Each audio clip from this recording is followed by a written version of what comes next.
Now what's cool about this algorithm is it finds the top k elements in no particular order in big theta of n time independent of k. Now remember, the best that we could do for the previous algorithm is if k is large, we ended up using sorting, which was n log n. This is always big theta of n, or at least expected running time. The worst case can be bad, but there's a way of fixing that as well. So this is pretty remarkable, and you might find this to be quite counterintuitive. For example, if the list has n elements in it, it takes us n log n time to sort it. How could it take us less than that to find the top k if k is equal to n? Well, it's actually, this phrase here is really important, in no particular order. So basically, if you ask me to find the top 100 elements in a list of length 100, I don't have to do anything, right? I can just give you back the original list, even if it's not sorted. I say the top 100 is exactly these elements, this is what you asked for. So that's why this is not actually equivalent to sorting. It can be actually much more efficient than sorting. Now, what happens in the case where we're looking for the top half seems a little trickier, right? So in the top half case, we can still do this in linear time, even though sorting the whole list is a natural way to do this, to split the top half from the bottom half, and that takes n log n.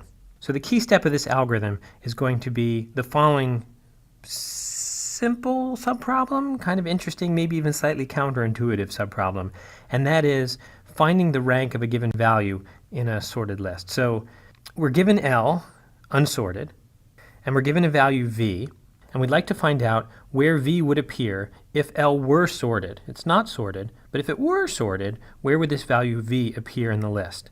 Now, for the simplicity of the discussion for now, let's assume that all the values in the list are distinct. So we're imagining here we've got our list L, and we pick out some value V. It doesn't actually have to be in the list, but let's say it's in the list. And what we want to know is where would V appear in L if L were sorted, say smallest to largest. Now, one way to solve this problem, of course, is sort L and then look for V. But the insight here is that we don't need to do nearly that much work. So how do we do it? So let's look at a concrete example. Here's L. This is an unsorted list of unique numbers. They're all two-digit numbers, just for my own sanity in writing them down. And then this is the sorted list L. It's the same elements, but I put them in order. And let's consider the number 66, say. So here's 66 in the original list.